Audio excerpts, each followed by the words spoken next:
Hey everybody, hey, how you doing? Welcome to a Wednesday live. So I'm going to check to make sure I'm live. I'm trying to try something different, which is put the StreamYard through the YouTube. So I don't know if I'm doing this right. All right, so we got it. We are live. So just in case no one tunes in tonight, you'll be able to see me. I think I'm live through the YouTube. So all right, perfect. I just can't hear myself through the YouTube, but I'm live through it. So let me know if you guys can hear me if you're watching live, and make sure the sound is clear. And we're going to jump into this information. Hey, what's going on, Mrs. H? Thanks for joining. Just let me know if you guys can hear me.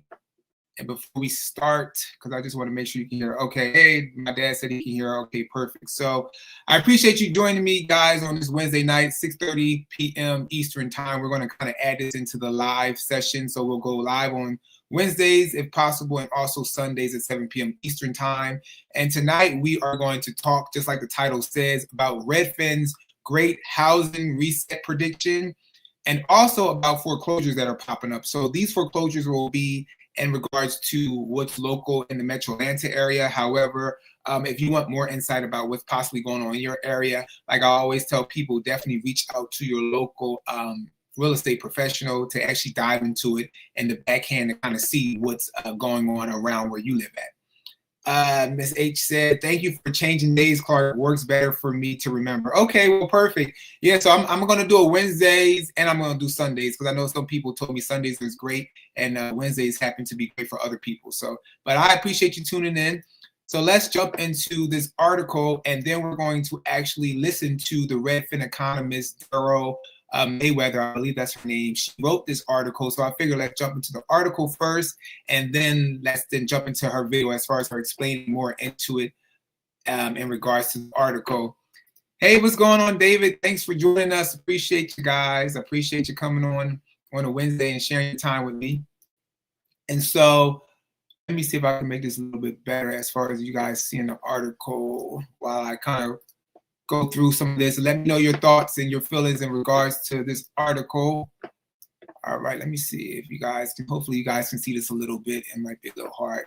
But so basically, Daryl Mayweather, economist over at Redfin, and Chen Zhao, I think I'm saying their names right, it says Redfin's 2026 predictions. Welcome to the great housing reset. So during our last live with Mike out of California, we did talk about our 2026 predictions, but now I wanted to kind of dive into what Redfin is kind of saying and then show you what's going on in our area of the Metro Atlanta area. It says U.S. home buyers will start to get some relief in 2026 with affordability improvement as income growth outpaces home price growth. And it says next year will mark the beginning of a long, slow recovery for the housing market. They said the great housing recession will take place in 2026, and it won't be a quick price correction. It won't be a recession. Instead, the great housing reset will be a years-long period of gradual increases in home sales and normalization of prices as affordability gradually improves. So again, we'll start to break this down some more because in the live, in the recent interview she did, she talked about where this affordability could possibly improve at in regards to prices kind of seeing a decrease, and then where areas that you'll kind of might see a possible increase, because this is not around the whole, not around all of America. So you know how we contextualize some of these articles and they don't say everything in totality. It says it will start next year with incomes rising faster than home prices for a prolonged period for the first time since the Great Recession era. So in regards to the incomes too, I'm gonna be honest, because of my friend population, they haven't talked about any recent raises or income growths. Actually, some of my friends have been laid off. They were making good six-figure jobs, laid off, and they needed to jump into space somewhere to actually get income again, and then jumped in lower than what they were actually being paid a couple years ago. So I don't know. I know everybody's salaries are different and what people are seeing are different, but some of this stuff, it bears a lot to talk about when you're actually on the ground and you're talking to your next door neighbor or your friend and them telling you like, I just got laid off my job, or I can't find a job right now, or even the gig economy jobs are very scarce because so many people are being laid off, so they're not able to jump in gig wise, right? It says it will be enough to make home buying affordable in the short-term run for Gen Zers and young families who will be forced to make trade-offs from moving in with roommates or their parents to delay having children. So what she is saying, and she'll talk about this more when we get into her interview, she's basically saying that it'll become affordable because what's going to happen is the Gen Zers, the alphas, even some of the millennials, they will actually start doing multi-generational living. They'll start actually buying houses with friends, their partners, or maybe moving in with parents. So maybe the parents who are the baby boomers that might have a house and they need to downsize, they might now combine the living expenses and everything in one house. And so you'll get more multi-generational living, and in turn will hopefully help with affordability as far as ease that pressure of their monthly income. So that's what they're saying. But again, everybody doesn't want to live in the house with a roommate or friend or a mom and a dad. So let's get to right here. She said, prediction 1, mortgage rates will dip to low the 6 range, one factor improving affordability. So she's saying that the mortgage rates will continue their slow slide, but remain high relative to pandemic era. The 30-year fixed rate will average 6.3% for the entire year, down from its 2025 average of 6.6%. And again, as we always mention in regards to, the mortgage rates, right? I don't say national, but according to a long time trend, 6% is actually a really fair mortgage rate, right? People that bought in the 80s, the late 70s, early 80s had like 17%, might have saw 18%. You bought in the, the early 90s, maybe 11%, maybe 9%, 10%. And as time went on, once that great financial crash kind of happened in the housing market, and when it reset it, they pushed those interest rates down, those mortgage rates down, and they were hovering in that 3 to 4% throughout for a mass number of years.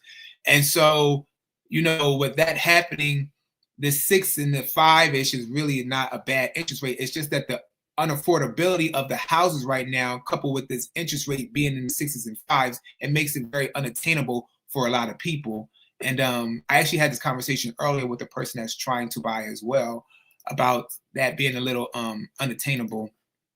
So it says mortgage rates will continue gradually decline in 2026. And so they're showing you where the mortgage rates were in 2020. They were around at 3.1%. So this is, nationwide type of average at 3.1%, 3%, 5.3 in 2022, hovered up to 2023 at 6.8, 6.7. So again, some people might have saw interest rates in the 7s around that time, around like 2023 time, but this is a national estimate, like an average of what the mortgage rates were kind of around that time. Miss H said, yes, in the 90s, it was 8 to 12%. Exactly. So those rates were higher in the 90s. And so seeing them cool off in the early 2000s when that great financial crisis happened in the housing market and kind of softening down to that 3 to 4%. I believe, and I could be wrong, this is an opinion, and this is a question I had for David the other day on his live, that I believe with seeing those rates being a little lower for a longer period of time, it helped to actually increase the value of home prices because people coupled in 2011, say if you bought a house for $70,000 and you couple it with a 3%, 4% rate, it allows the prices to kind of go up a little bit, see like an incline as far as you keep going on because the rate is lower, but the houses are not unaffordable. So now people's incomes are slowly but surely keeping up with how the houses are moving as far as price wise. The rates are low. They feel comfortable to jump into buying a house, and they're okay with paying for $100,000 house at a 4% mortgage rate or 3% mortgage rate. And it allowed us to see the way real estate should kind of move and ebb and flow through the market, right? And people weren't scared to kind of jump in and take that on. Miss H says, so 6% is good, I think, for some people. Yeah, 6% is definitely good for some people. What I fear is that if we allow it to go lower, could it possibly create a space where a lot of people start to try to overpay again for houses, right?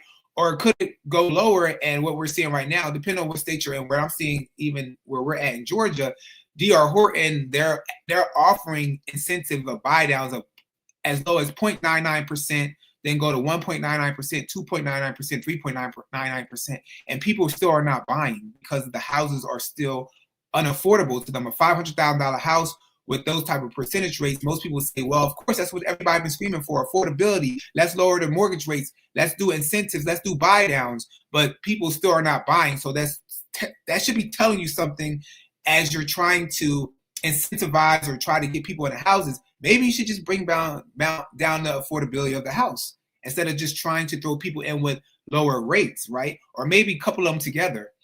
So that's just my opinion. I know everybody doesn't think like that, and some people don't like when I kind of have this opinion, because then they say, well, you're taking equity out of my house. What happens to my house if you lower the home prices in my house? And I tell people, well, if you bought before a certain period of time, you're not really losing equity, because that equity that appeared during the pandemic was overinflated equity. So you would typically, it would adjust back down to where it should be at. So your equity would still remain the same. It's just going to be those people who bought in like that 2021 to 2025-ish period, which we're moving out of now, that they might, if home prices were to dip, they're going, well, depending on where you're at, down here in Metro Atlanta area, there are places where they're softening.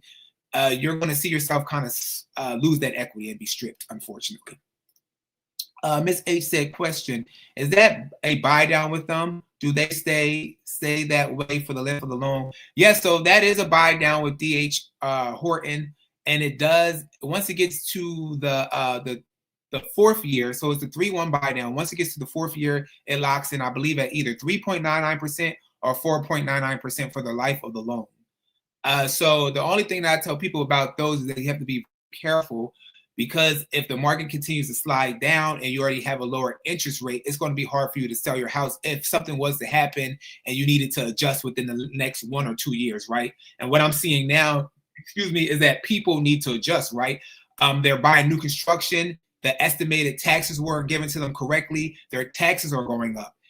People are already squeezing themselves very thin to that minimum mortgage line as far as what they can pay monthly. And now with that adjusted within the year, as far as assessment happening, they're like, whoa, I could only really afford $2,100, but now this is taking me to $2,700 a month. And now they're trying to relist their house, but the prices in the Metro Atlanta area, they're softening. Even new construction, they bought it 2 years ago, and 2 years down the line, now they're readjusted because other new construction is going up.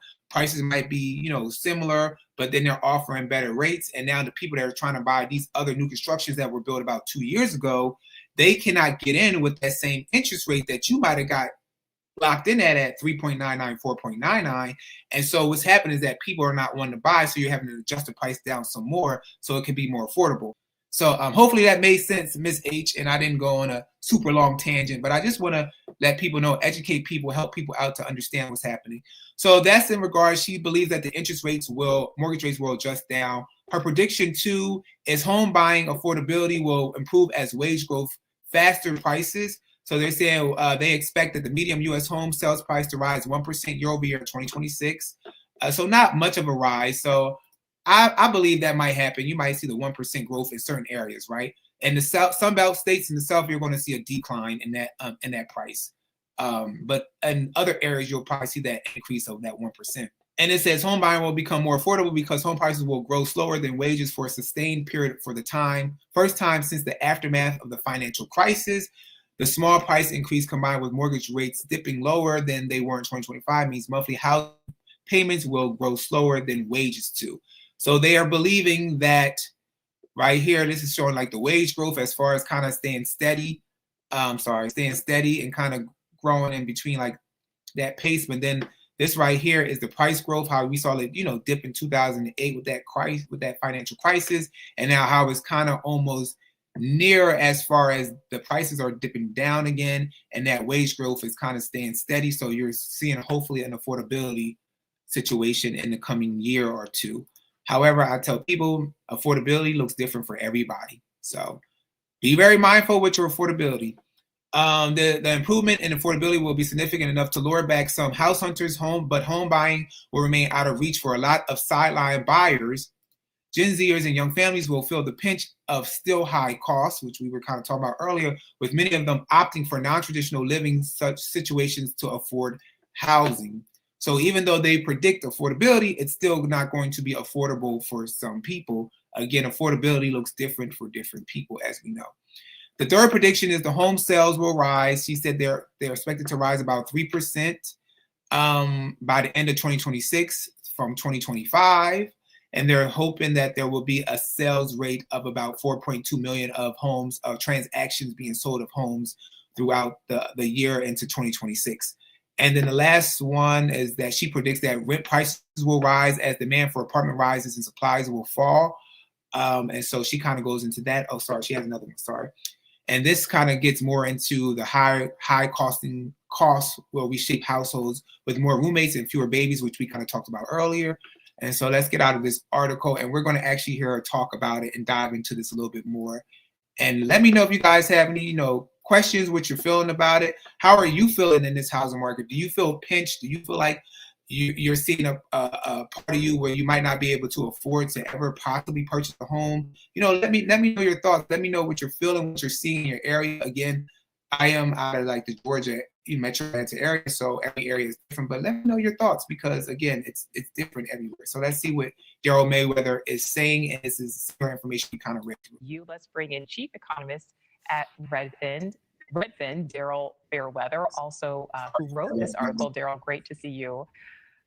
As you know, right now, so many Americans say they are feeling the pinch when it comes to the economy. That also means when it comes to home ownership. What is bringing about this great American reset? The housing market has been in a really tough spot since 2022. But what we're seeing now is the mortgage rates are coming down, and that means that buyers' budgets can go farther because our monthly mortgage payments will be lower. And if you were looking for a home in spring 2025... So like she's saying, the mortgage rates are coming down, so your budget can go further as far as affordability for a monthly mortgage. Again, everybody's budget is different. Account for different things because you'll have your mortgage. If you're in a community that might have an HOA, your HOAs might go up because of inflation. Account for your property taxes going up if you're buying a new construction, even if you're not buying new construction, because every city, every county has a comprehensive plan that spans out about 20 to 50 years as far as infrastructure wise in that area. So they need a certain amount of money from your property taxes to be able to build those things outright. And so when you start seeing different spaces around you, so like down in the Atlanta area, like a lot of buildings were shutting down. Like a lot of buildings were shutting down as far as I saw Kroger shut down, which is a grocery store, and a whole complex is shut down. So the Kroger went, then the restaurants went. I think the only thing left in that complex now is the nail salon. And those two buildings, so when businesses start to leave and shut down, it also should be like, okay, what's going on? Hospitals are closing, small mom and pop businesses are closing. So it starts to worry me a little bit. David said, unfortunately, it will take years for homes to be more affordable, if ever. Exactly, David. It definitely will take years. And like you said, if it ever comes down to a spot of affordability ever again, right? We don't know. And it definitely is going to take years for that to occur. Unfortunately, like you said. Ms. H said, lots of layoffs. People can't afford hardly anything. Thinking about buying a new house now is scary. I'm older and maybe can afford one, but not right now. Waiting to see. Yeah, exactly. And that's the thing. Like a lot of people are in a space of uncertainty, right? They don't know what's going on. There are mass layoffs happening, right? And they're still happening because companies have to readjust their budget. Like I said, too, in the metro Atlanta area, seeing businesses close down, I had a friend who was at a job and the business went bankrupt. So they had to shut down. So it's a lot of uncertainty happening that's creating a lot of fear for people, which is fear that makes sense. It's not fear that does not make sense. It makes sense because you don't want to get yourself stuck in a position where ultimately it could lead down the road to something else. If you just bought a brand new house and then you lose a job tomorrow, you might have to foreclose on it, right? So that's why I'm telling people, even if you're buying right now, because people still want to buy right now, and people are still buying, even if you're buying right now, just be very strategic on how you're buying, how to set your monthly, where you should be at monthly wise. What can you do? What can you sustain if possible if you were to lose your job tomorrow? If you were to lose your job tomorrow, what can you sustain? Do you have that money set aside, in a savings account for 6 to 7 months or maybe a year to sustain your monthly mortgage, right? You have a good paying job that's paying over 6 figures, and you're able to actually pay all your necessary bills, but then also put a good $1,000 a month or something. Like, I don't know, everybody's financial situation is different, but so it's just making sure you set yourself up for success, right? And right now than ever, we all need to be looking at our budgets and see what we can comfortably sustain.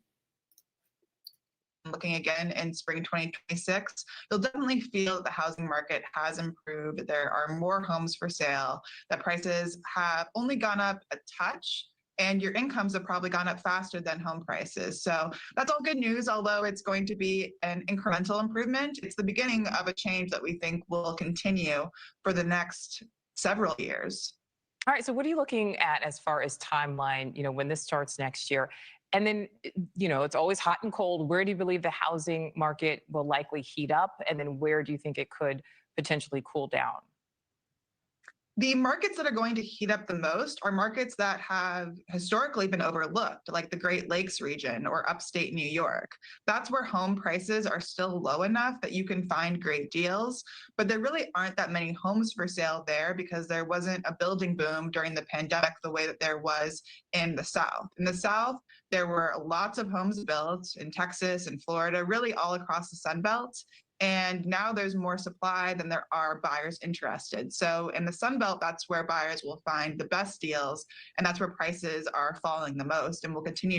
So this is what I'm talking about the Sun Belt, right? So every time I have conversation, and again, like, real estate is local. So what she's stating and what we kind of read in the article is that in my market, prices are dipping, right? There's a lot of new construction in this market, a lot of overbuilding in this market, in the sense of people saying that we need more building going on. But in the Sun Belt, we don't need no more building. We need less building, and we need more buyers to actually buy houses. Sorry. However, we're not seeing that. It's starting to cool down in the Sun Belt region. So that's what she's saying. Well, you'll see prices kind of slowly decline as the year goes on in 2026. And in some areas, you'll see that increase as far as prices going up. So again, you got to know where in 2026. what's going on in All right. So the median age for a first-time home buyer right now is 40 years old. That's an all-time high. Redfin, has predicted that household makeup is going to shift with more Gen Z and millennials living with their parents for longer, because of what costs are dictating. What obstacles do you see when it comes to housing affordability for first-time home buyers, for these younger families? Yes, baby boomers have been the biggest winners of the housing market over the last 10 years.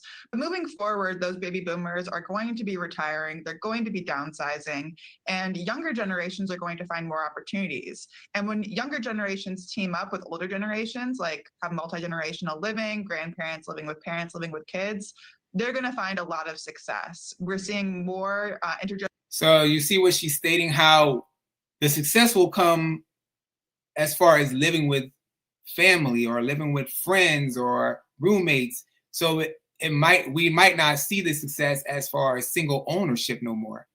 And I do have a couple friends who are currently, have bought with family and friends and that multi-generational living. So that's what they're predicting what could possibly happen as time goes on. Miss H said, uh-oh, did my computer freeze? Oh, here we go. QQQ, she said income has gone up where? Exactly, Miss H. This is why I say we take everything what people say with a grain of salt, right? You got to know where, like, again, everything's particular to certain people, right? Like I said earlier, I have friends whose income has not gone up. My income has not gone up. And then I have friends who've lost jobs or when they lost a job that was paying higher figures, they had to go back and get a job to sustain themselves. So they actually took something less than what they were making before. So I don't know whose income is going up. And obviously somebody's is going up because she's, according to the data that she took from somewhere, somebody's seeing an increase. Maybe the doctors are getting a raise. I don't know. Some of the teachers in the Metro Atlanta area, they did give them a raise. So, but the teachers, they do need a raise, starting at $40,000 a year as a teacher, and home prices, entry-level home price down here is $220-something thousand or more $40,000 ain't gonna never buy you no house as no teacher. So what's going on? People are complaining about income and job loss, no income or no house payment. Exactly. So I don't know. Like I say, I read these different reports. I understand that they're pulling data, and of course, they're not surveying everybody, right? They might be surveying 100 people out of all of America. Like, I don't know. And those 100 people might say, I got a raise. And you'd be like, well, the other trillion people never got a raise. So we got to take what they say kind of with a grain of salt. Miss H said, I'm a baby boomer and still working. My payoff home is small and don't need to downsize at all. Waiting. Yes, at this point, I'm telling most people to wait. And honestly, I'm telling some people to just stay in their house for the rest of their life. I had a consultation with a colleague where we were talking about it on the phone about a property that she's thinking about listing, hopefully in the future. And we were just talking about it. Like, we pulled up some recent comps in the area via computer and everything. We were just having talking sessions about it. And yeah, it might make more sense for her, her client to possibly maybe just stay in the home. I don't know. Of course, I don't know, but so much as far as after that. But I'll give my colleague a call and see what they're thinking about. But some people it might just be better to stay in your home, to be honest. Might just be better. Generational living housing units being developed, like additional dwelling units, duplexes, triplexes. So we think that's going to be an ongoing trend. Gen Z kind of figuring out how they can get into the housing market, and when they have. And also, when she says triplexes and duplexes in the Metro Atlanta area, they don't have that many like new building of triplexes, duplexes, quadruplexes. They don't have as many of those being built down in this area. So again, every city, every state, every thing is different. But in the Metro Atlanta area, it's very rare to see them, and they're starting to try to build them now here and there. But the ones that were built a long time ago, they're all occupied, or they're all taken, or the ones that are trying to sell now, they're run down. They need a lot of work. So have some help or support from their parents, they're going to find even more success. All right. I know, Daryl, that there are people watching this who are just saying, a house right now is just not in the card. So for people who can't afford to buy a home and will still be renting. All right. So we will stop sharing that because we kind of read through that article. So we got the gist of what Daryl is saying. What we're going to do real quick in regards to the job reports, because, I'm not an economist. I'm not a financier. I just follow the market. I follow what's going on because we as Americans, we should understand what's happening outside of just ourselves around the world.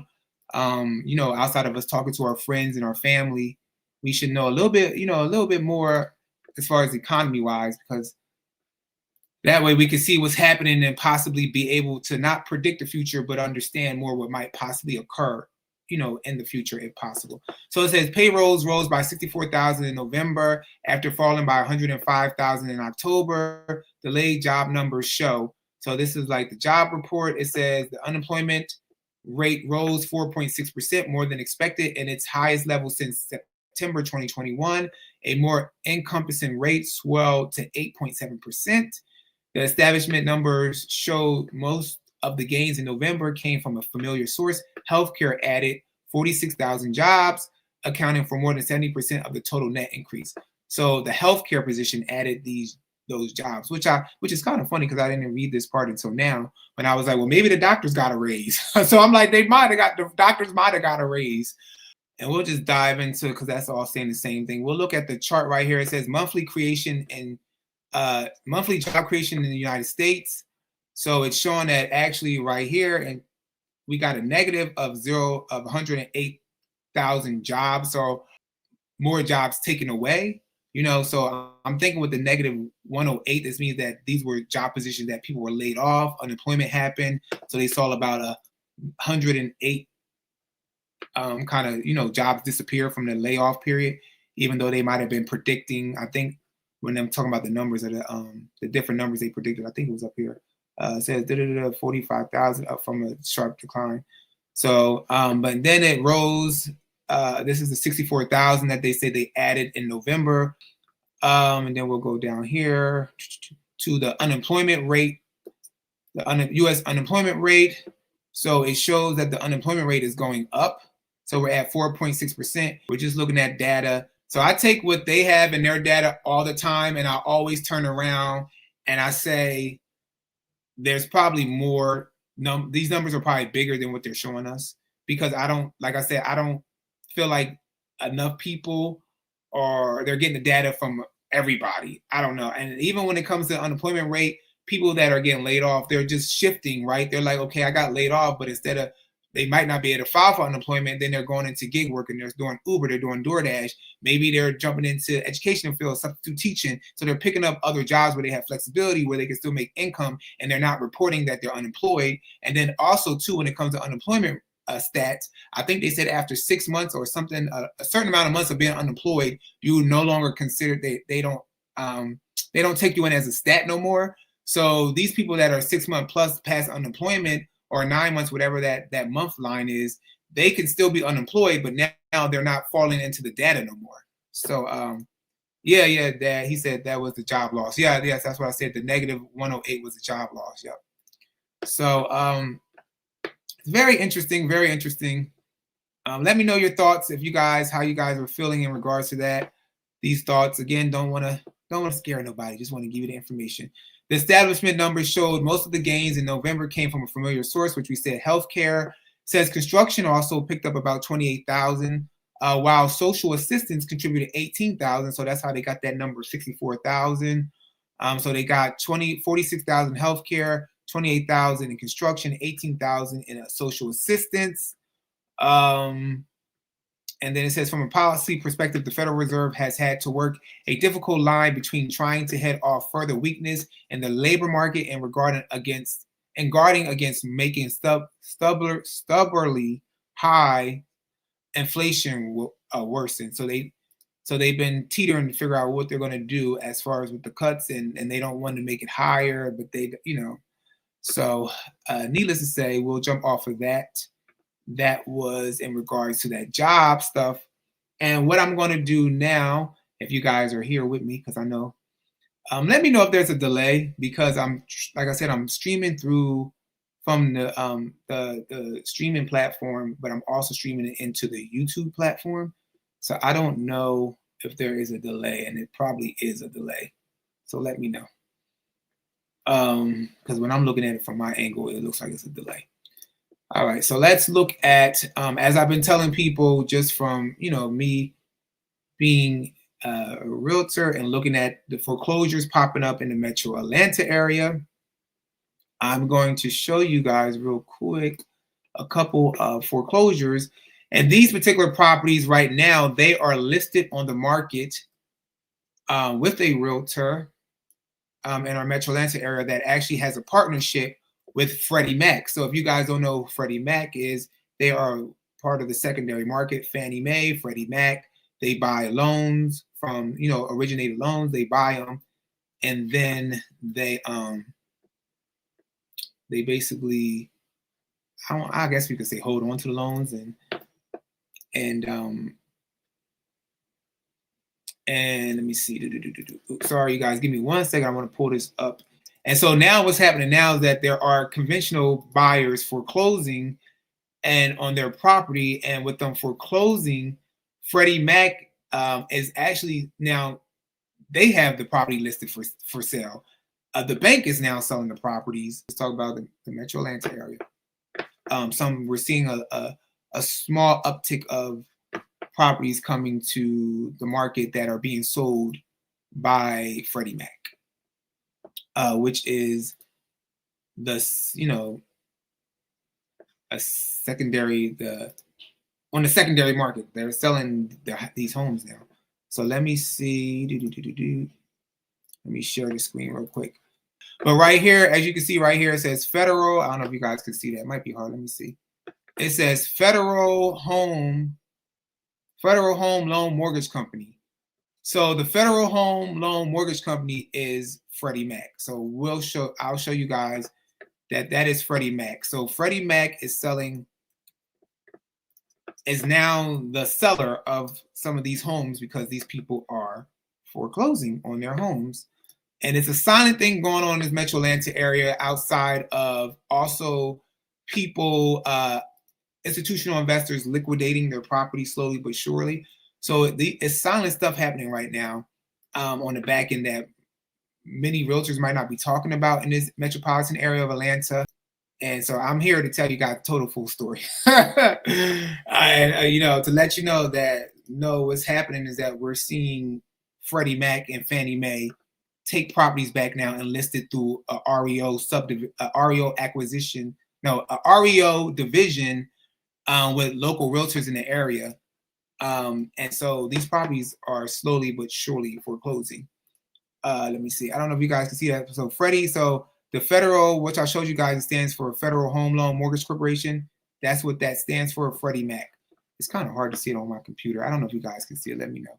So that's what's happening, and I'll show you some more because that's not the only property.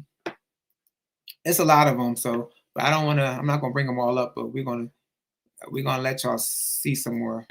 That's not the only one, and I can only show you the back part of it. So. I might be able to show you if I show you the property, it has the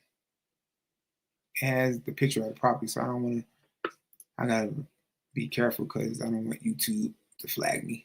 But as you guys can see when I'm sharing them, you can see that the addresses are changing. So I'm not making it up that these are different houses. These are not the same houses that I'm showing you.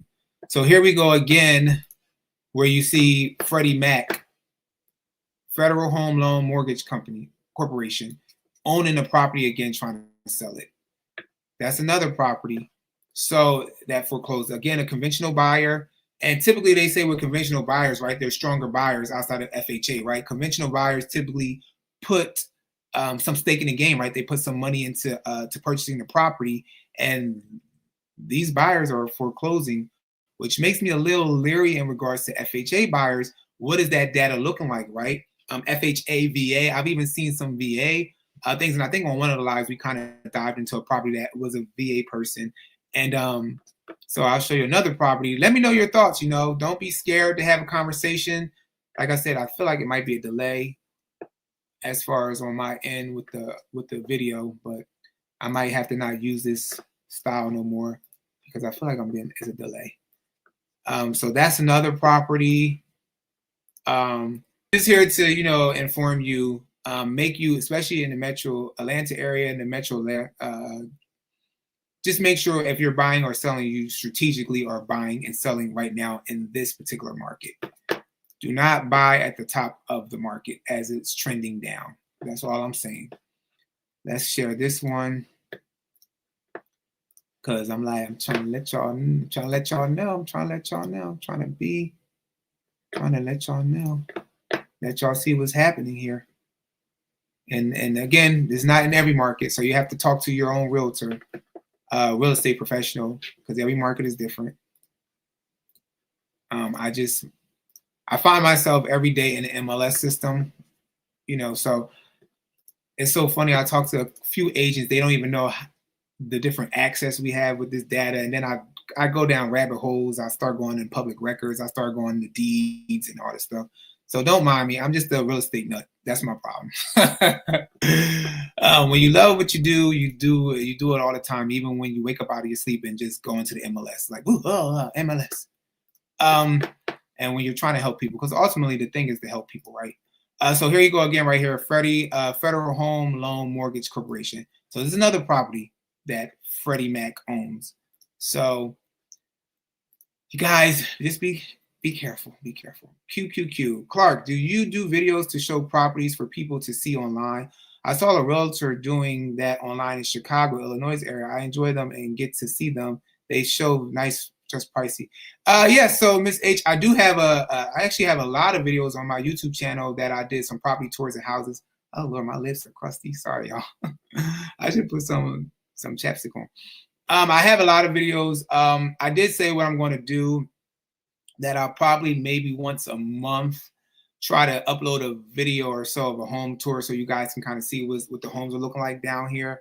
But I do have some videos on my channel. If you go back, like a lot of when I started this YouTube channel, a lot of my content was doing like housing tours and and different tours of houses in the neighborhood. But then I realized I kept getting a lot of people reaching out to me about the homes. But then when we started having conversations, they needed a little bit more information, a little bit more, knowledge or advice around real estate or what's happening in the market. So I kind of switched over to doing more videos where we talk about what's happening in the market, what's going on nationally, but also, relating it to what's happening locally and the metro Atlanta market.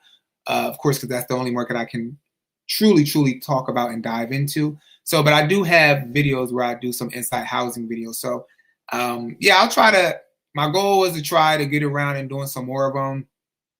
It's just that I don't have an editor. So every video that's on my channel, anything you see on my channel, I edit it personally myself. So with me working with clients and then also having other things to do, and because I do deep dives into every client I try to assist or I try to help. I do deep dives into information. I show them everything that's going on so they can make informative decisions. So because of that, it leaves me a little time to really do a lot of those edit videos anymore. As far as house tours, but I will definitely try to, if I can, pop in one at least once a month. So, but yeah, he said, yes, that's I guess you meant to say that's what I see. Okay. So that's what you see. Yes. So yeah, so I used to do them before when I had a little bit more time. Now it's like, it's harder. It's harder. Sorry, you guys. It's just harder. That's why I decided to try to come on lives on like Wednesdays and Sundays now to kind of, be a little bit more live and present on the channel. Because if not, it would just end up probably being a lot of just once a week. Just because my time is kind of, limited nowadays in regards to trying to help people and everything. So, let's see. Okay, so we saw some of those properties. So now what I'm going to dip into, which something else that's not being told, is how long some of these people have actually been in a distressed foreclosure, because I want people to see this too. Some of these people have been literally in distress for dang near 6 years. This person has been in and out of foreclosure since 2019. And I'm going to show you about two more other ones.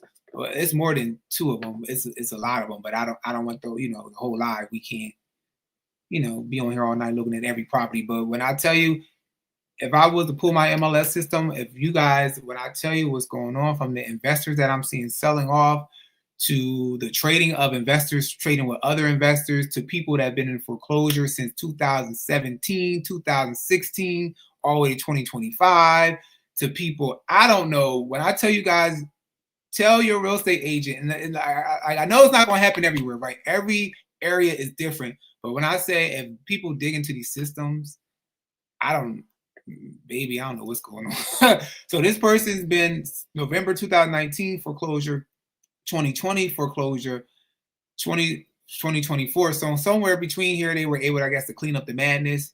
But then they fell back into it in 2024, October 2024, March 2025,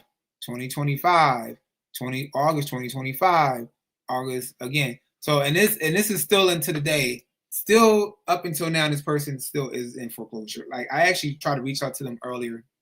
They didn't want to, they didn't want to hear nothing I had to say. Trying to be a helping hand.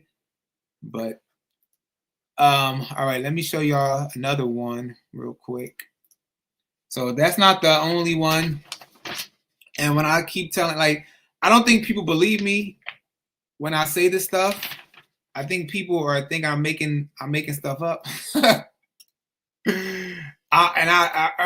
reality of it is that some of my colleagues don't, they're not diving into it this deep. So, they'll combat me with things like, well, they can sell it. They have equity. They'll sell it. And I'm like, okay. But yeah, so to each his own. I'm just showing the data. All right, let me show you guys. Let me share this with you guys so you can see another foreclosure situation. And I'm like, when I tell you guys, I'm telling you, these people have been in foreclosure for years. A lot of these people. I'm trying to tell y'all. All right, let me pull this one up. This one, can you see? Let me know if you can see. Since 2014, 2014, been kicking the can down the road with foreclosures. 2014, distress foreclosed. September, November 18, 2025. Somewhere they cleaned up the madness around here from 2025 to 2016, but fell back in foreclosure again 2017, 2017, 2017. Cleaned up the madness around here and then fell back in it in 2024. And even though it's not showing now, these people are in foreclosure in 2025. So I'm gonna show you guys another one. Let me know your thoughts. Like again, not trying to scare you. Not trying to scare you, just trying to show you the information. Trying to show you the information.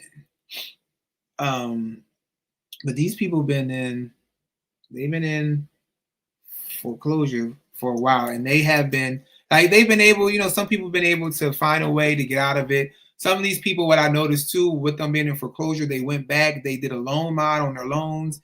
They might have got a 40-year mortgage, a 38-year mortgage, because most people don't realize that 40-year mortgage has been out since the 1980s.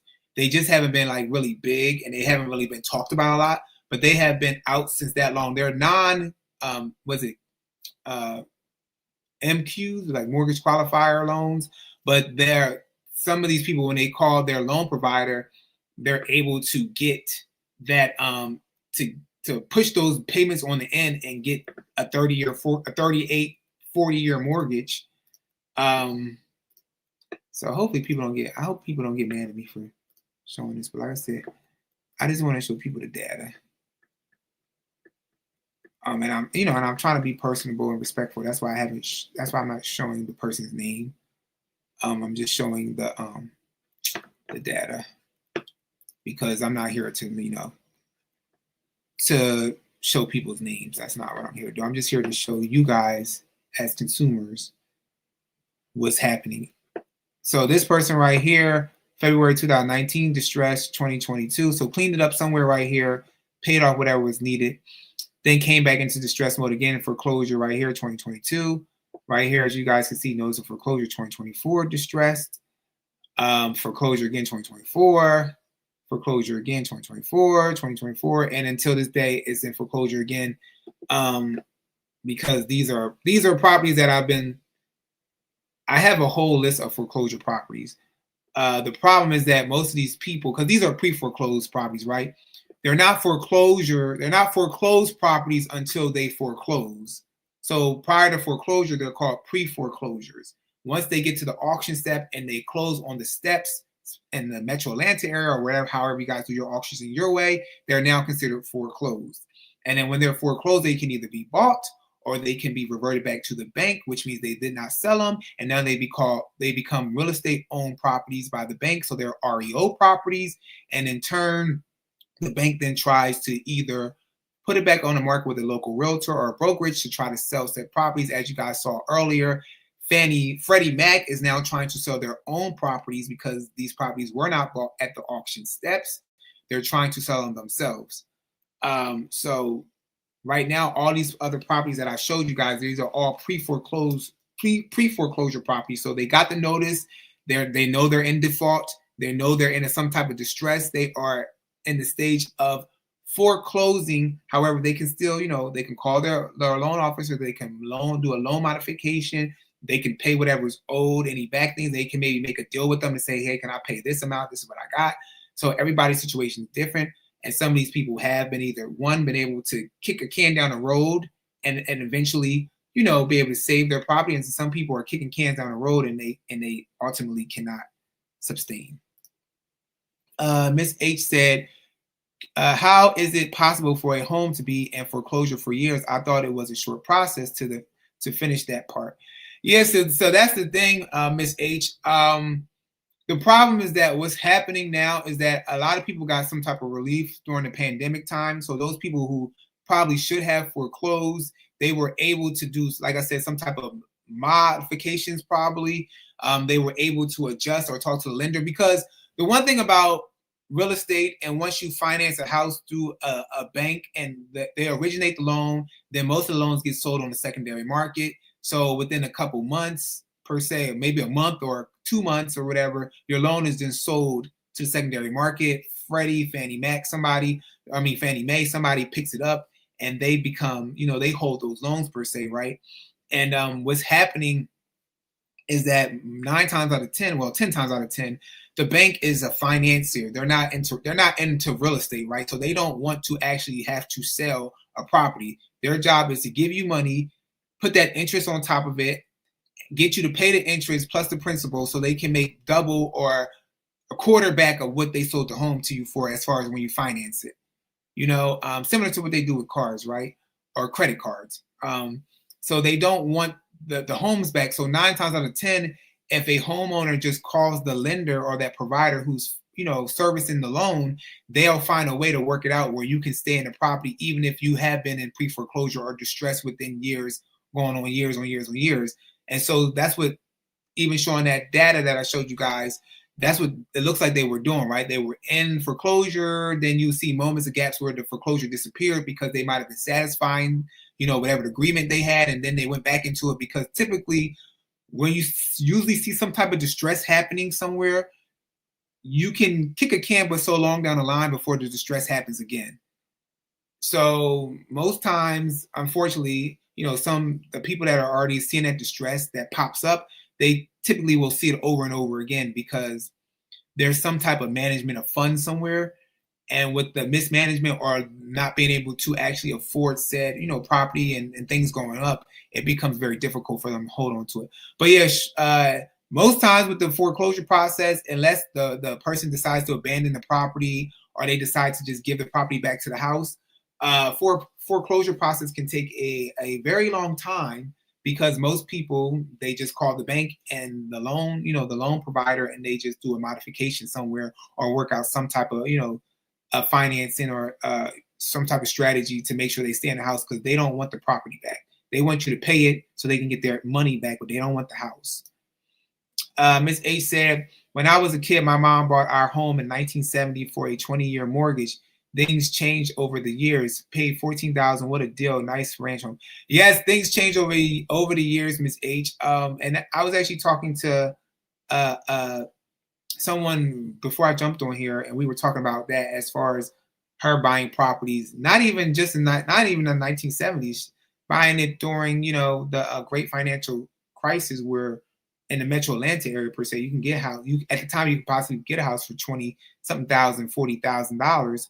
And of course, the 1970s is way cheaper, right? Over time, the inflation, the home prices, the economy, you know, bad business from our government as far as, you know, and I know this is not a political channel, but I feel like politics do kind of, you know, pour into housing, because ultimately it is a part of our, you know, our, that makes up the, what you call it in America, I forget what it's called. I don't know, not the GDP. Is it GDP? Yeah. It makes up basically a certain percentage, right? As far as our economy. So it kind of goes hand in hand. But yeah, but because the government is mishandling funds and so much debt, I don't know what we're going to see coming in a few years. But yeah, those times have definitely changed, Miss H. So, but yeah, so I just want to jump on here tonight, you guys, this Wednesday night live. Like I said, we'll try to pop on here as many Wednesdays as we can, 6:30 p.m. added to our Sunday night lives. We'll still be live on Sunday at 7 p.m. Eastern time. So if you can't do Wednesdays, if you want to tune in on Sundays, don't be scared to do both or do one. It doesn't matter. But I appreciate everybody who joined tonight. And it's just so we can dive into that great housing reset, what Redfin is stating, but also really look at what's happening locally in the Metro Atlanta area in regards to foreclosures popping up slowly but surely, so people can see what's kind of trending and what's going on. I'm not saying every house is popping up to be foreclosed, but I'm saying we're seeing a slow uptick of things popping up here and here and here and here.